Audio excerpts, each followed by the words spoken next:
Good afternoon, everyone. Welcome back to our YouTube channel, Commerce Teacher.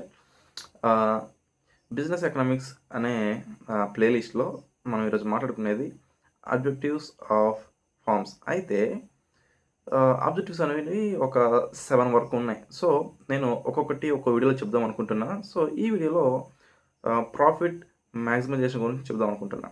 అయితే యాక్చువల్గా objectives అంటే ఏంటి అంటే ప్రతి ఒక్క బిజినెస్కి డిఫరెంట్ టైప్స్ ఆఫ్ ఆబ్జెక్టివ్స్ ఉంటాయి. ఓకే.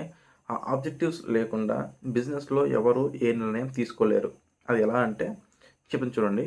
ఇక్కడ ఒక చిన్న మ్యాటర్ ఉంది చూడండి. అది చదివితే మీకు ఈజీగా అర్థమవుతుంది. సో, ఒక బిజినెస్‌లో land, labour, raw material, Capitals అని కొన్ని ఇన్‌పుట్స్ ఉంటాయి. ఆ ఇన్‌పుట్స్‌తో ఒక అవుట్‌పుట్ తీసుకొస్తారు. మార్కెట్‌లో డిమాండ్ ఎంత ఉందో ఆ డిమాండ్‌ని బట్టి ఒక అవుట్‌పుట్ తీసుకొస్తారు. సరే బానే ఉంది. అయితే ఇక్కడ చాలా రకాల బిజినెస్‌లుంటాయి. వాళ్ళందరికీ డిఫరెంట్ డిఫరెంట్ గోల్స్ ఉంటాయి. ఆ గోల్స్‌ని బట్టి వాళ్ళేం జేస్తారు, ప్రైసింగ్ డెసిషన్ కావచ్చు, లేకపోతే రా మెటీరియల్ ఎలగేషన్ కోసం కావచ్చు, బిజినెస్ ఎక్స్‌పాన్షన్ కోసం కావచ్చు, లేపోతే ప్రొడక్షన్ లెవెల్ కోసం కావచ్చు. వీటిల కోసం వాళ్ళు డిఫరెంట్ టైప్స్ ఆఫ్ డెసిషన్స్ తీసుకోవాలి. సో, దేని మీద డిపెండ్ డిపెండ్ అయ్యి ఈ డెసిషన్స్ తీసుకుంటారు అంటే, ఏదైతే కంపెనీకి లేదా ఏదైతే బిజినెస్‌కి ఆహ్, గోల్స్ ఉంటాయో, ఆ గోల్స్‌ని డిపెండ్ అయ్యి ఈ డెసిషన్స్ తీసుకొని వాళ్ళు ప్రొడక్షన్ అనేది స్టార్ట్ చేస్తారు. బానే ఉంది. అయితే ఈ గోల్స్‌నే మనం ఏమని పిలుస్తామంటే ఆబ్జెక్టివ్స్ అంటాం. ఓకే. మీకు అర్థమైంది కదా! ఇప్పుడు మనకి ఏ గోల్ లేకుండా, ఏ ఆబ్జెక్టివ్ లేకుండా మనం ఒక డెసిషన్ తీసుకొని లైఫ్‌లో ముందుకెళ్ళలేం. అవును కదా! అది ఎలాగో సేమ్ బిజినెస్‌లో కూడా అంతే. నెక్స్ట్ ఏం చెయ్యాలి? దేని వైపు అడుగేయాలి అని తెలియకుండా ఒక డెసిషన్ తీసుకొని గుడ్డిగా వెళ్ళడానికి బిజినెస్‌లో ఉండదు. మనకి అన్నీ తెలియాలి.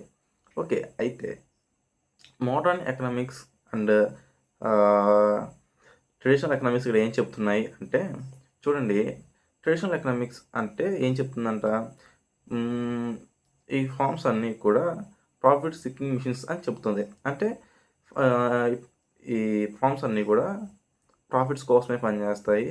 ఒక యంత్రాల్లాగా అనేసి చెప్తుంది. అయితే కానీ మోడర్న్ ఎకనామిక్స్ ఏం చెప్తుంది? అరే! అలా కాదు. ఈ ఫార్మ్స్ అనేవి కేవలం మనీ మేకింగ్ మిషన్స్ కావు. అయితే ఇవి డిఫరెంట్ ఫ్యాక్టర్స్‌ని మీద డిపెండ్ అయ్యి ఉంటుంది. ఈ ఫార్మ్స్ అనేవి. లైక్ ఎలా అంటే financial, managerial, operational, ethical and ownership structure, market competition, stage of growth అని ఇలాంటి ఫ్యాక్టర్స్ అన్నీ కూడా ఒక ఆర్గనైజేషన్‌లో ఉంటాయి. లేదా ఒక బిజినెస్‌లో ఉంటాయి.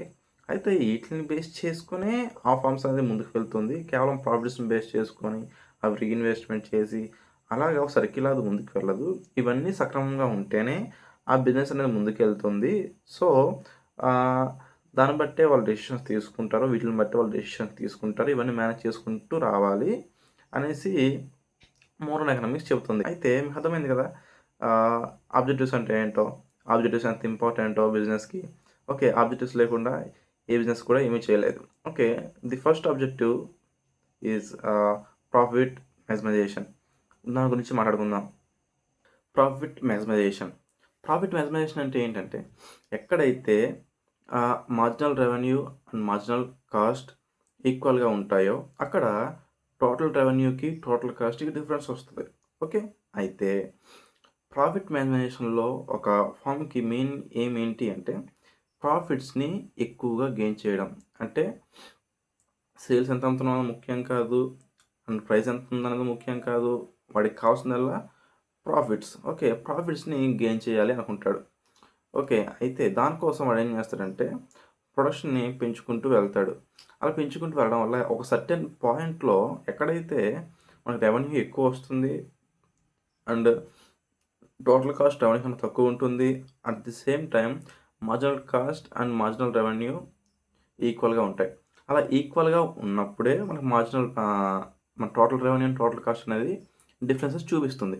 ఓకే. అది ఎలా అనేది మీకు టేబుల్‌లో నెక్స్ట్ నేను చెప్తాను. కిందన ఆ ఎగ్జాంపుల్ ఉంది చూడండి.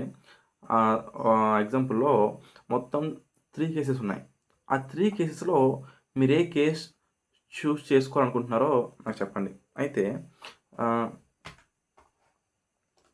ఇక్కడ చూడండి, ఒక టేబుల్ చూపిస్తున్నా. ఆ టేబుల్‌లో ప్రాఫిట్ మాక్సిమైజేషన్ గురించి ఒక టేబుల్ అది. చూడండి అక్కడ క్వాంటిటీ ఉంది, ప్రైస్ ఉంది, టోటల్ రెవెన్యూ ఉంది, టోటల్ కాస్ట్ ఉంది, మార్జినల్ రెవెన్యూ ఉంది, మార్జినల్ కాస్ట్ ఉంది అండ్ టోటల్ ప్రాఫిట్ ఉంది. ఓకే. అయితే ఇక్కడ క్వాంటిటీ అది మనం వేసుకుంటాం అండ్ ప్రైస్ మనం పెట్టుకుంటాం, ఎంత అమ్మాలనుకుంటే మనం పెట్టుకుంటాం. అండ్ తర్వాత టోటల్ రెవెన్యూ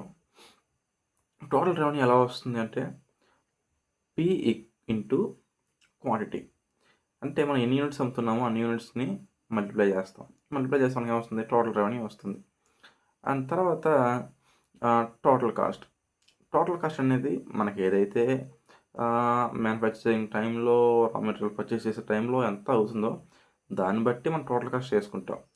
దాని తర్వాత మార్జినల్ రెవెన్యూ ఎలా వస్తుంది అంటే మనకి టోటల్ రెవెన్యూ వస్తుంది కదా, ఆ టోటల్ రెవెన్యూని యూనిట్స్తో డివైడ్ చేస్తే, అంటే మనం ఎంత క్వాంటిటీ అమ్ముతున్నామో ఆ క్వాంటిటీతో డివైడ్ చేస్తే మనకి మార్జినల్ రెవెన్యూ వస్తుంది. ఫర్ ఎగ్జాంపుల్ అక్కడ చూడండి 2 యూనిట్స్ ఉన్నప్పుడు రెవెన్యూ ఎంత ఉంది, 20 రూపీస్ ఉంది.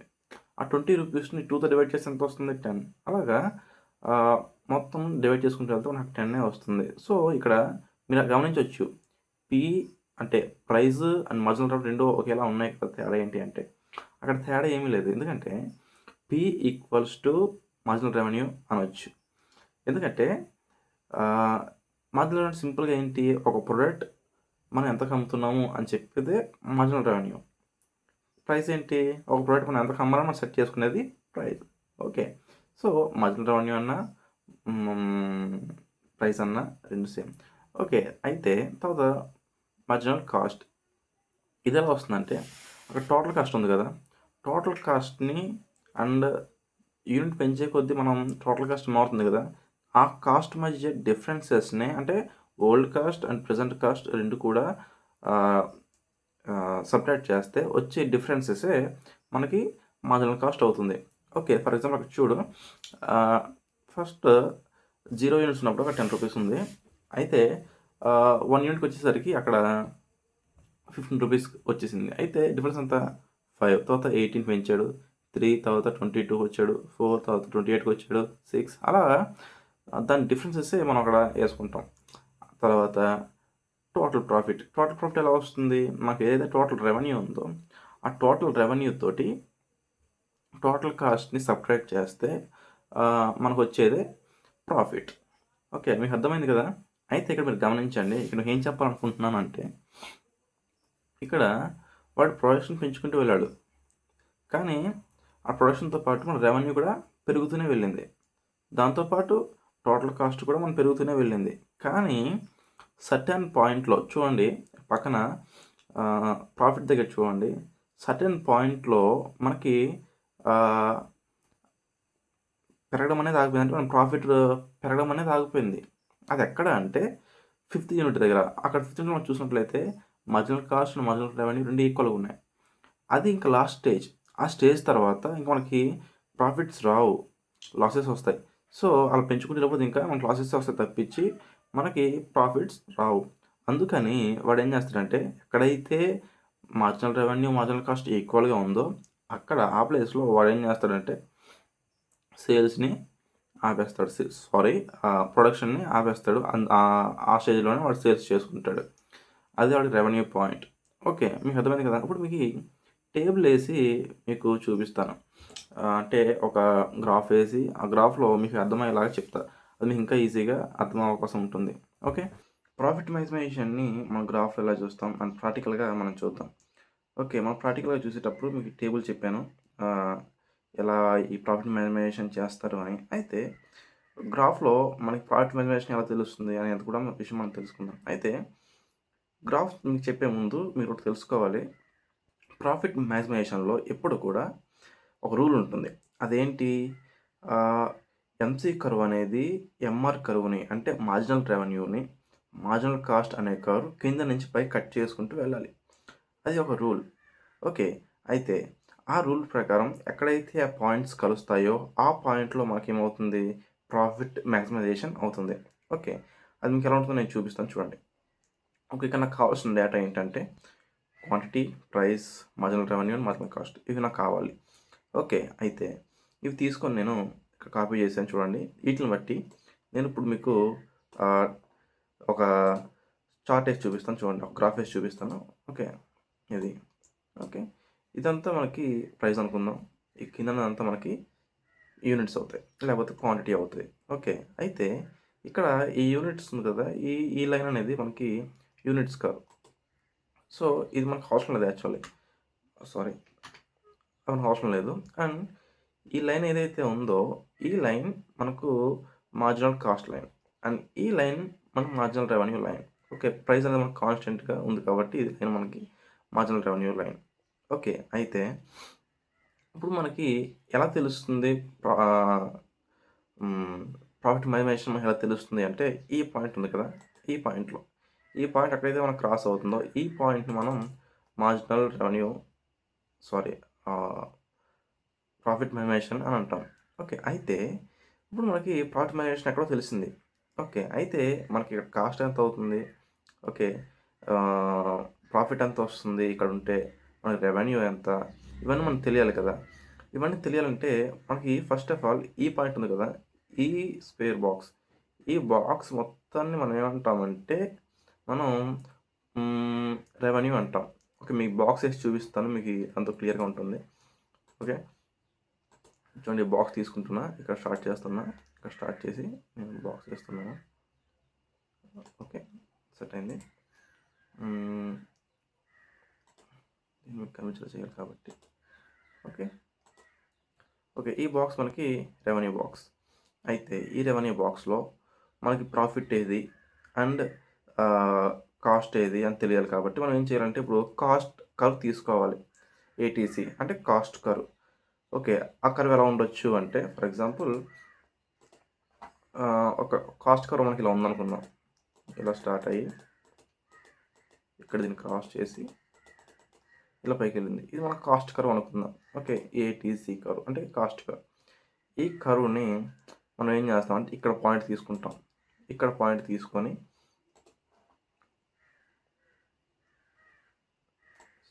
ఎగ్జాక్ట్గా అక్కడ పాయింట్ తీసుకొని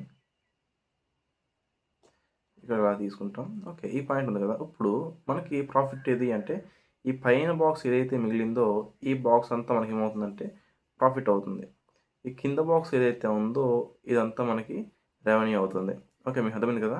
పైన బాక్స్ ఉన్నదంతా కూడా మనకి ఏమవుతుందంటే ప్రాఫిట్, కింద బాక్స్ ఉన్నదంతా ఏమవుతుందంటే రెవెన్యూలో కాస్ట్ అవుతుంది. ఓకే, అంతా రెవెన్యూలో ఈ కింద బాక్స్ అంతా కాస్ట్, ఈ పైనదంతా మనకి ప్రాఫిట్. ఎక్కడైతే మన కాస్ట్ కర్వ్ అనేది క్రాస్ అవుతుందో ఆ క్రాసింగ్ నుంచి మనం తీసుకుంటాం. ఇదంతా కూడా మనకి రెవెన్యూ కాబట్టి ఈ పాయింట్ నుంచి మనకి ఎక్కడైతే క్రాస్ అవుతుందో ఆ క్రాస్ని మనం ఇలా తీసుకుంటాం. దాంట్లో నుంచి మనం ప్రాఫిట్ని అండ్ కాస్ట్ని మనం డివైడ్ చేస్తాం. ఓకే, మీకు అర్థమైంది కదా. ఒకవేళ కాస్ట్ కర్వ్ అనేది ఇక్కడ లేదు, ఇక్కడ ఉందనుకుందాం. ఇక్కడ ఉంటే మనకి ఏమవుతుంది, మొత్తం అంతా కూడా మనకి ఈ ఏరియా మొత్తం కూడా మనకి లాసెస్గానే ఉంటాయి. ఏరియా మొత్తం లాసెస్. ఒకవేళ ఇక్కడ ఉంటే తర్వాత ఏం చేయాలంటే ఆ కంపెనీ లేదా ఆ ఫామ్ని మనం షట్ డౌన్ చేయాల్సి ఉంటుంది.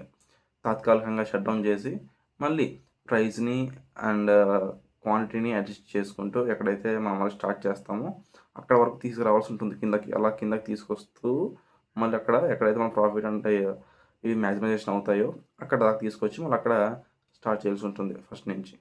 ఓకే, మీకు అర్థమైంది కదా. సో నెక్స్ట్ క్లాస్లో నేను సేల్స్ రెవెన్యూ గురించి, సేల్స్ మ్యాక్సిమైజేషన్ గురించి, రెవెన్యూ మ్యాక్సిమైజేషన్ గురించి అండ్ గ్రోత్ మ్యాక్సిమైజేషన్ అలా ఉన్నాయి. అవన్నీ కూడా మీకు ఒకటిగా నేను చెప్తా. అండ్ ఈ వీడియో మీకు నచ్చినట్లయితే లైక్ చేయండి, షేర్ చేయండి అండ్ సబ్స్క్రైబ్ చేయండి.